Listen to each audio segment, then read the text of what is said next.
Hola a todos, mi nombre es Damián Moabro, yo soy médico especialista en anatomía patológica y vamos a desarrollar ahora la clase de anatomía patológica en el contexto del trasplante. En la actualidad la patología ha crecido tanto como especialidad médica que es necesario dividirla en distintas áreas o subespecialidades. Dentro de esta situación tenemos un área o una subespecialidad dedicada exclusivamente al trasplante, que a su vez se podría dividir en los distintos tipos de trasplante que se efectúan. Cada servicio de trasplante, por este motivo, va a tener un médico hepatólogo especializado en el trasplante que ese servicio realice. El equipo interdisciplinario de este servicio va a consensuar, junto con el patólogo, el protocolo de muestra a realizar en cada situación clínica, en cada paciente, para que el patólogo pueda efectuar su estudio histopatológico correspondiente. Este estudio histopatológico va a ser efectuado a través de la microscopía óptica, que se va a complementar con técnicas como la inmunofluorescencia o la inmunohistoquímica y que en algunas situaciones particulares puede necesitar a su vez del estudio ultraestructural a través de la microscopía electrónica. Para evaluar el material de biopsia a través de la microscopía óptica, vamos a tener que efectuar técnicas de coloración. La técnica de coloración de rutina es la denominada hematoxilina eosina, nombre que recibe por los dos colorantes utilizados. La eosina le va a otorgar un color rosado a las estructuras básicas y la hematoxilina le va a otorgar un color azulado a las estructuras ácidas.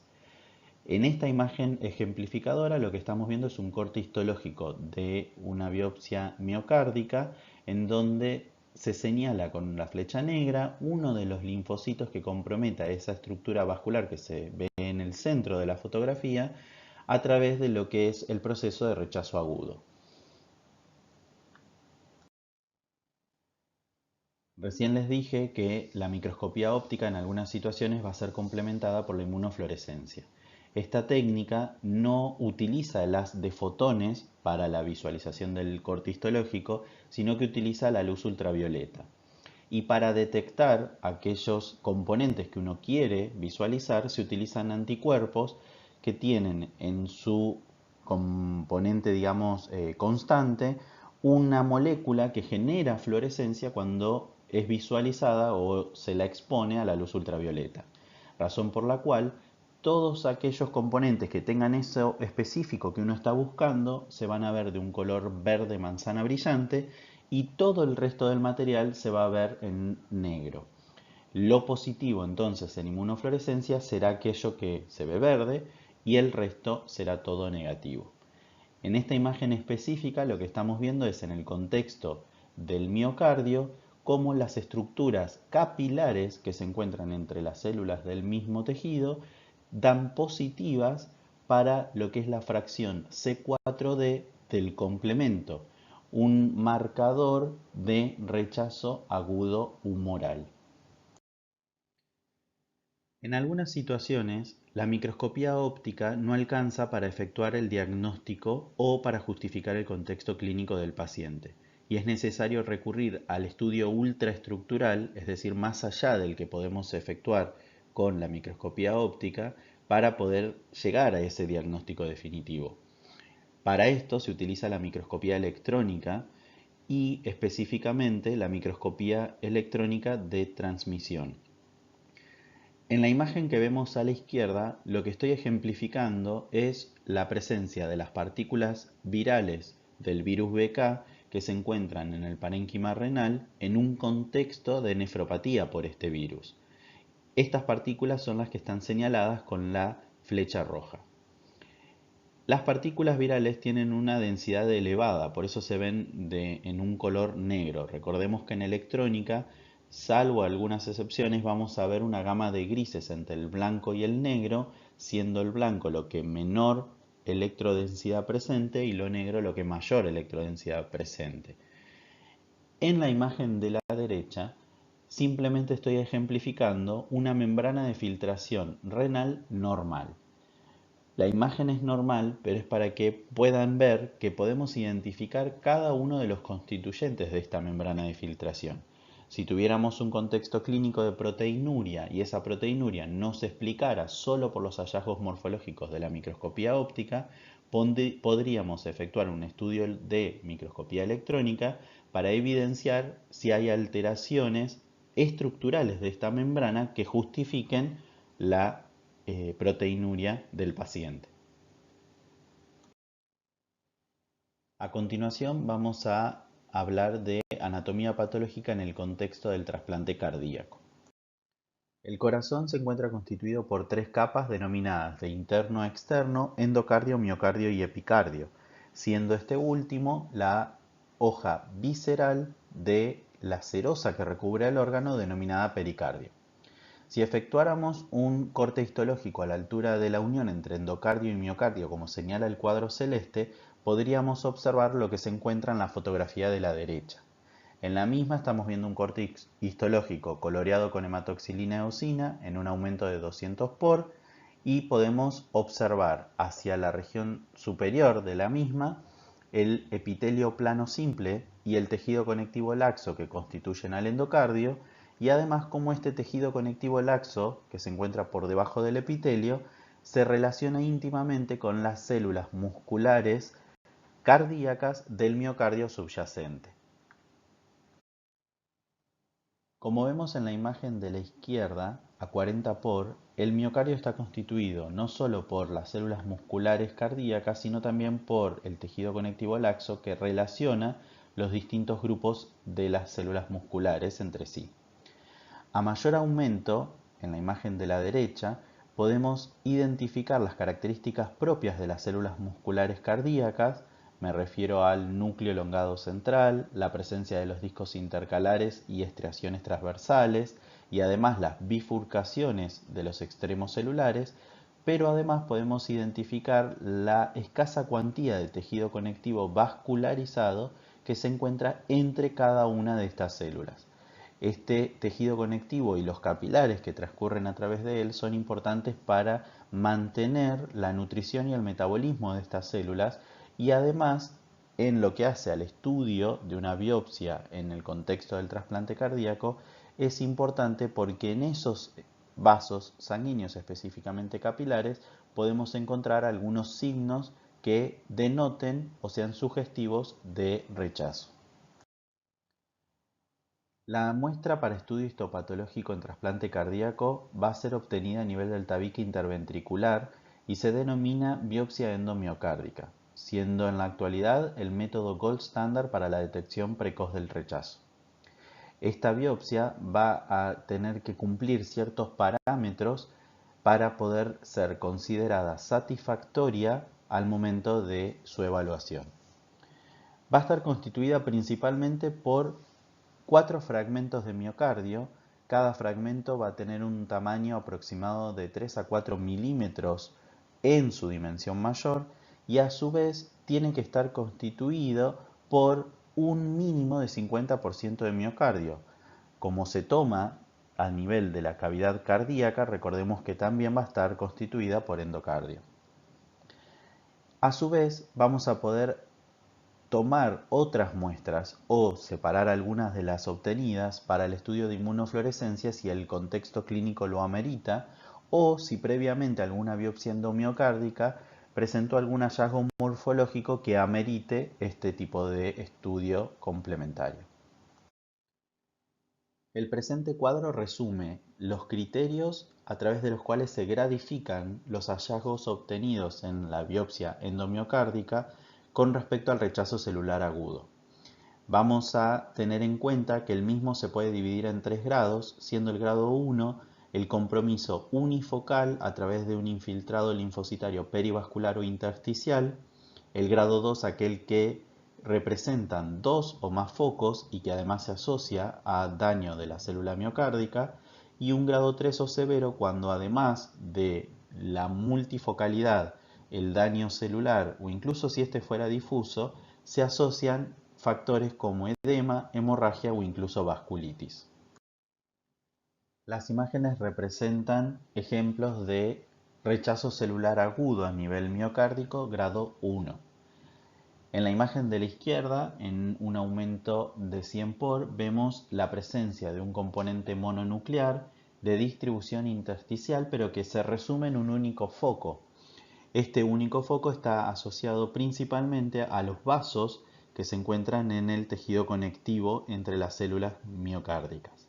En la imagen de la derecha, en un aumento mayor de 400 por, vemos cómo las células son principalmente linfocitos y se encuentran relacionados íntimamente a los capilares del miocardio. En estas imágenes podemos observar cómo el proceso linfocitario se presenta con mayor número de focos, como vemos en la imagen a 40 por de la izquierda, donde se observan concretamente 3 a 4 focos celulares de compromiso, y a mayor aumento a la derecha, como estos focos se encuentran constituidos por un número mayor de células linfocitarias y además empiezan a aislar y dejar individualizadas a las células musculares del tejido cardíaco. En estas imágenes observamos cómo el proceso celular tiene una distribución difusa, comprometiendo casi la totalidad del tejido observado, y en la imagen de la derecha podemos observar que además de tener una distribución intersticial y perivascular como señala la flecha negra, se encuentran otros parámetros morfológicos asociados como la presencia de necrosis, señalado con la flecha roja. Recordemos que tanto la distribución difusa como la presencia de parámetros morfológicos asociados gradifican en un grado 3 al material observado y por lo tanto el compromiso se interpreta como de mayor severidad. El mismo sistema que establece los grados de rechazo celular agudo para la biopsia cardíaca en el año 2004 establece recomendaciones que dividen en dos categorías al rechazo mediado por anticuerpos. En este contexto tenemos una categoría 0 para la situación en la cual no se encuentran anticuerpos que denoten rechazo mediado por los mismos, ni tampoco presenta hallazgos histológicos o inmunopatológicos en el material enviado.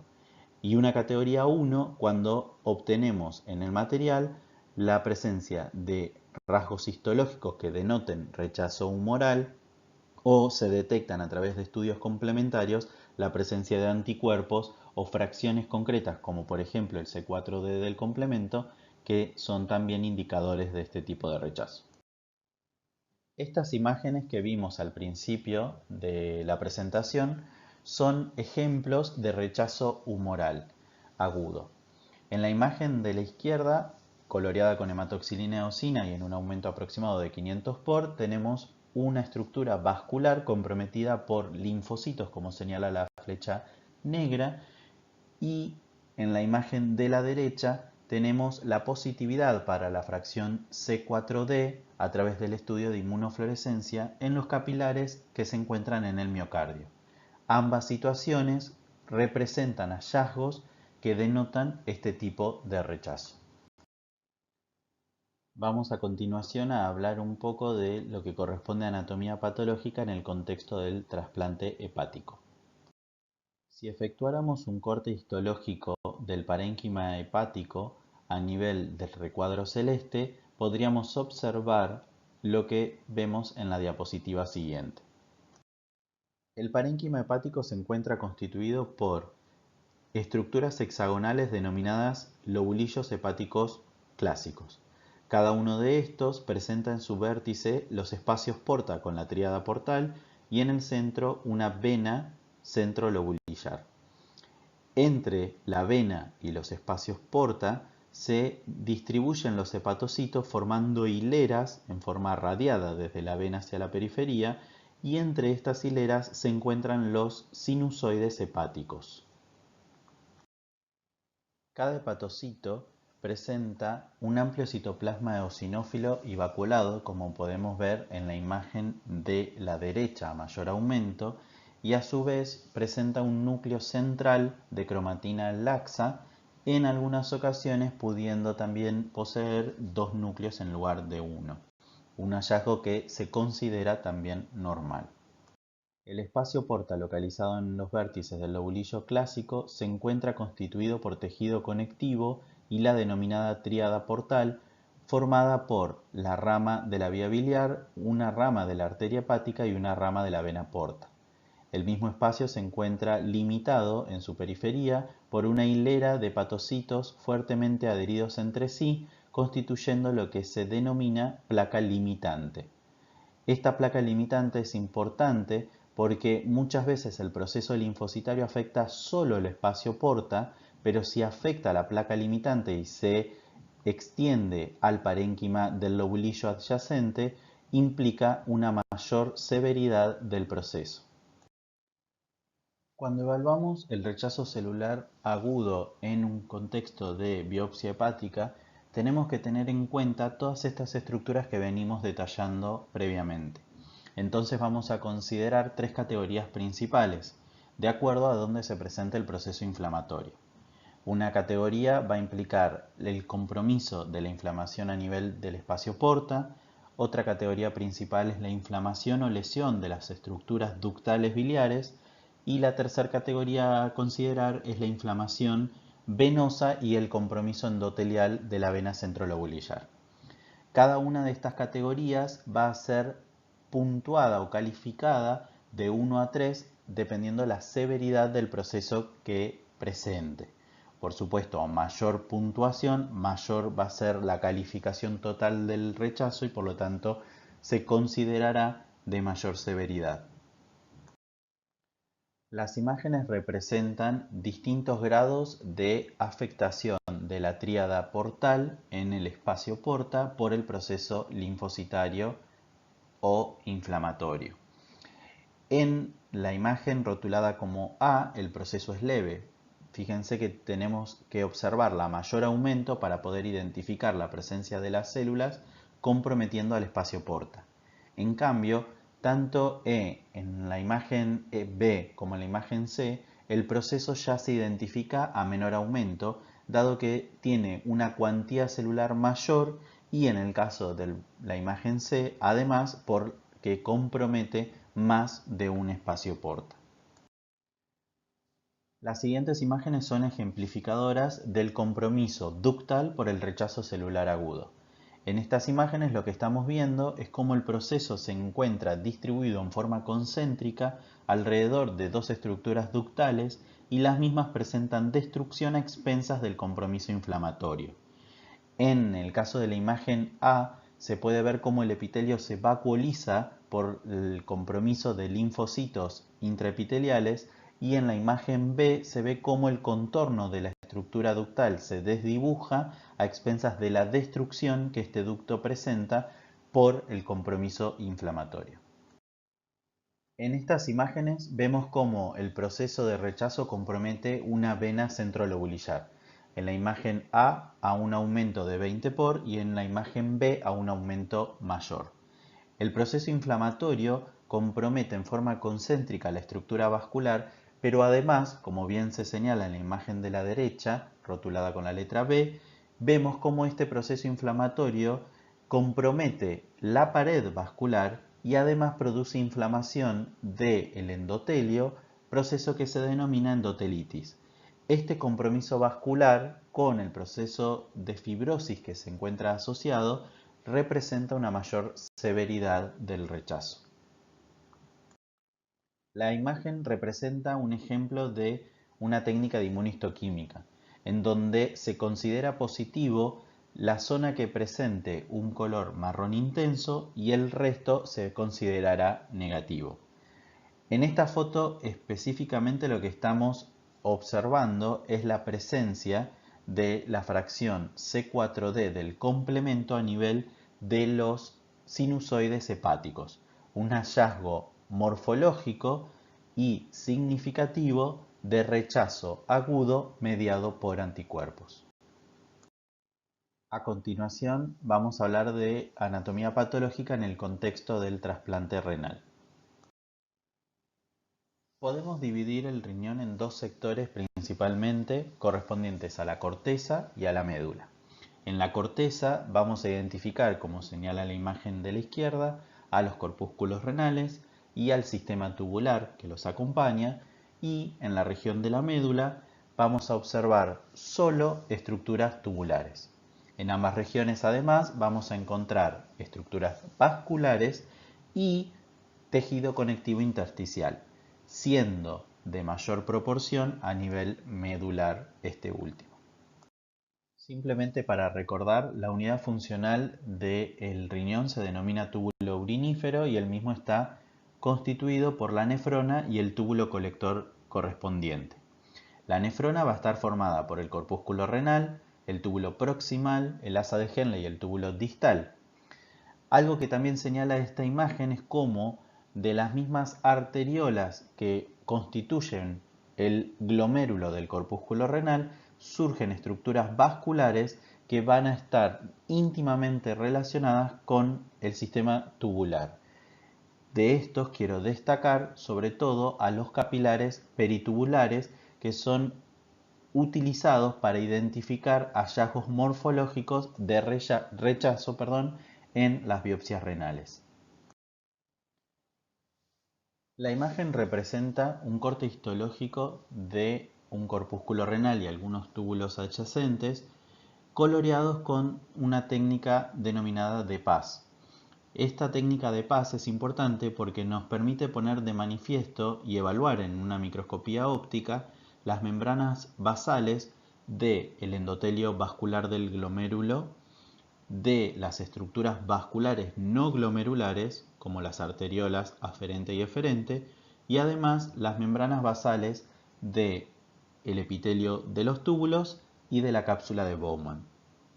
A su vez, la matriz del mesangio que sostiene al glomérulo en el corpúsculo renal sobre el polo vascular también es Paz positiva.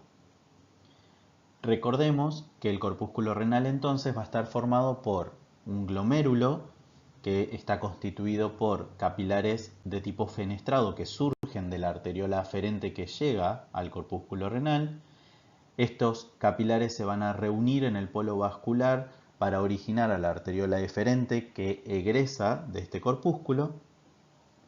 También va a estar constituido por un mesangio que sirve de sostén para estas estructuras y una cápsula de Bowman que va a presentar dos hojas, una visceral íntimamente relacionada a los capilares fenestrados, constituidas por células denominadas podocitos, y una cápsula parietal que se encuentra constituida por un epitelio plano simple.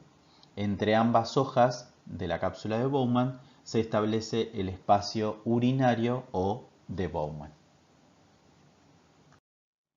Las siguientes imágenes fueron tomadas con un objetivo de 100 por y utilizando aceite de inmersión, por eso presentan una calidad y un detalle mayor de lo que observamos. Hacia la izquierda vemos un túbulo proximal y cómo está constituido por un epitelio cilíndrico simple con microvellosidades en su región apical. Hacia la derecha un túbulo distal donde las células presentan una altura menor, siendo este epitelio cúbico simple o cilíndrico simple bajo y sin microvellosidades apicales. Y por último, hacia la región inferior de la diapositiva, en la imagen podemos observar un segmento delgado del asa de Henle en un corte transversal, viendo que está constituido por un epitelio plano simple y además estructuras capilares peritubulares con contenido hemático en su interior. Una vez efectuado el trasplante, el estudio histopatológico del injerto se hará a través de una toma de muestra que se denomina punción biopsia. Con esta técnica lo que vamos a obtener como muestra es un cilindro de parénquima renal constituido por corteza y médula. Para considerarlo satisfactorio a este cilindro renal, vamos a tener que el mismo va a tener que estar constituido por una longitud de 1 a 2 centímetros, un diámetro de 3 milímetros, aproximadamente 10 corpúsculos renales y por lo menos una o dos arterias interlobulillares para ser evaluadas. Esto es importante porque, al igual que en el resto de los órganos, el rechazo va a ser evaluado a nivel de las estructuras parenquimatosas pero también vasculares. El estudio se hará a través de la microscopía óptica, idealmente acompañado por la inmunofluorescencia, que presenta una sensibilidad mayor a la inmunohistoquímica para detectar, por ejemplo, la fracción C4d del complemento, y de ser necesario, según los hallazgos morfológicos o el contexto clínico, se acompañará de la evaluación ultraestructural con la microscopía electrónica. Al momento de evaluar la biopsia renal vamos a considerar el tiempo transcurrido desde el momento de efectuado el trasplante hasta el momento de la toma de muestra. Esto es importante porque dependiendo del periodo transcurrido vamos a tener distintos procesos que pueden afectar el injerto. En el periodo denominado inicial, que se considera hasta el primer mes post-trasplante, podemos tener situaciones extremadamente abruptas como el rechazo hiperagudo, que generalmente compromete en los primeros días después o primeras horas después del trasplante, o podemos tener situaciones de isquemia aguda, necrosis tubular aguda o incluso rechazos agudos acelerados que comprometen al riñón después de la primera semana de efectuado el trasplante. En el periodo denominado consolidado, entre 1 y 3 meses posterior al trasplante, vamos a considerar el rechazo agudo, ya sea mediado por la inmunidad celular o por la humoral, pero además vamos a considerar los procesos infecciosos que pueden afectar al paciente en su contexto de inmunodepresión. En el periodo crónico, posterior a los 3 meses del trasplante, vamos a considerar los factores inmunológicos que pueden desencadenar, por ejemplo, la denominada glomerulopatía del trasplante o aquellos factores no inmunológicos que pueden afectar al riñón, como por ejemplo los fármacos y su nefrotoxicidad. Para la evaluación de la biopsia renal se utiliza la clasificación de Banff, que se revisa cada 2 años y divide en 6 categorías los procesos que puedan ser diagnosticados en la biopsia renal. La categoría 1 se reserva para la biopsia que presenta rasgos morfológicos normales o cambios inespecíficos. La categoría 2 para cambios mediados por anticuerpos o la detección de C4d a través de técnicas complementarias. La categoría 3 para los cambios limítrofes o sospechosos de rechazo agudo mediado por células. La categoría 4 para el rechazo mediado por células. La categoría 5 para la fibrosis intersticial y atrofia tubular. Y la categoría 6 para otros cambios que no se consideren relacionados al rechazo agudo o crónico. La imagen representa un corte histológico de parénquima renal al nivel cortical con una técnica de coloración especial denominada metenamina de plata y observada a 100 por. Esta técnica de coloración utiliza sales de plata que impregnan en membranas basales vasculares y tubulares. La imagen nos demuestra en la región izquierda una arteria comprometida a nivel de su íntima por un proceso principalmente mononuclear. Este proceso o este hallazgo morfológico en las primeras horas o dentro de los primeros días post-trasplante es un hallazgo significativo de rechazo hiperagudo. El rechazo celular agudo se puede presentar en forma de tubulitis, es decir, con compromiso del epitelio tubular. En la imagen de la izquierda de esta diapositiva estamos viendo cómo el proceso se encuentra distribuido en forma difusa, comprometiendo el intersticio y las estructuras tubulares. En la imagen de la derecha, una técnica de PASA 100 por, podemos observar los linfocitos que se ubican entre las células epiteliales que revisten la luz tubular. A la derecha de la imagen, además, podemos observar algunas luces tubulares que han perdido células epiteliales dado el grado de destrucción a expensas del proceso inflamatorio. Estas imágenes representan otros ejemplos de tubulitis. Hacia la izquierda una técnica de metenamina de plata en donde vemos linfocitos ubicados entre las células epiteliales que revisten la luz tubular, y hacia la derecha una hematoxilina eosina en donde cuesta identificar las estructuras tubulares dado el grado de destrucción que las mismas presentan y el extenso y florido proceso inflamatorio que acompaña la destrucción de estas estructuras tubulares. Como les comenté previamente, el rechazo celular agudo puede comprometer, y habitualmente lo hace, las estructuras vasculares. En estas imágenes específicamente lo que estamos viendo es el compromiso de dos arterias a expensas del proceso inflamatorio de este rechazo. En la imagen a menor aumento de la izquierda vemos el proceso a nivel intersticial que rodea a una arteria, y en la imagen de la derecha vemos cómo, además del proceso que rodea a nivel de la adventicia arterial, también vemos el compromiso de la íntima que genera inflamación de su endotelio, denominado endotelitis, y además produce un ensanchamiento de este sector vascular, con lo cual se ocluye la luz y por lo tanto es prácticamente imperceptible. Al igual que en otros órganos, la presencia del depósito de la fracción C4d del complemento a nivel vascular es un indicador de rechazo agudo mediado por anticuerpos. En el caso de las biopsias renales, esta fracción va a depositarse y se va a ir a buscar a nivel de los capilares peritubulares principalmente. Su determinación se puede hacer a través de la inmunofluorescencia o de la inmunistoquímica, pero habitualmente se escoge la primera por presentar una mayor sensibilidad. Al evaluar una biopsia renal nos podemos encontrar con hallazgos morfológicos que no estén vinculados a una situación de rechazo. En este contexto, la glomerulopatía del trasplante es un proceso inmunológico que se presenta posterior a los 2 o 3 meses de realizado el trasplante. Se caracteriza histológicamente por la duplicación de la membrana basal glomerular, como se ejemplifica en la imagen de la derecha.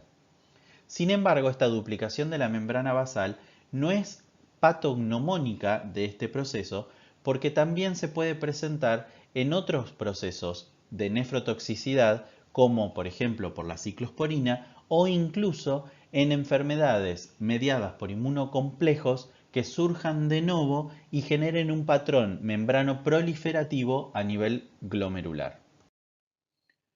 Por último, voy a ejemplificarles distintas situaciones que difieren del rechazo y que deben ser consideradas por el médico patólogo a la hora de evaluar cualquier material de biopsia de cualquier tipo de trasplante, dado que no podemos dejar de tener en cuenta que otros procesos pueden modificar la morbimortalidad del paciente trasplantado. Las imágenes que observamos corresponden a dos biopsias renales distintas con compromiso por citomegalovirus. En ambas situaciones, las células afectadas corresponden a las células epiteliales que revisten las estructuras tubulares.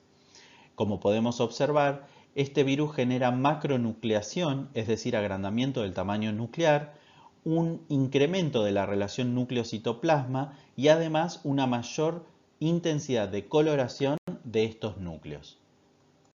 En el contexto de la biopsia renal, tenemos que tener en cuenta siempre la infección por virus BK. El mismo puede generar trastornos en el parénquima renal, principalmente a nivel de los túbulos, o puede generar hiperplasia del urotelio, tanto a nivel intra como extrarrenal, y por lo tanto el paciente presentar trastornos obstructivos. En la biopsia renal, parámetros indicadores de la presencia de este virus son las inclusiones nucleares que podemos observar en la imagen de la izquierda, donde se presentan núcleos a nivel del epitelio tubular con espacios claros internos, o la presencia de hipercromasia y macronucleación, como vemos en la imagen de la derecha. Frente a los hallazgos morfológicos sugestivos de infecciones virales, podemos utilizar técnicas complementarias de inmunistoquímica para poner en evidencia las partículas de estos virus. En la imagen de la derecha vemos un ejemplo de la marcación para SB40 que se utiliza rutinariamente cuando vemos hallazgos morfológicos sugestivos de infección por virus BK. Al igual que en las técnicas de inmunistoquímica que vimos anteriormente, la positividad se está dada por un color marrón intenso. Y como podemos ver en esta imagen, esta positividad se presenta en el sector nuclear de las células comprometidas.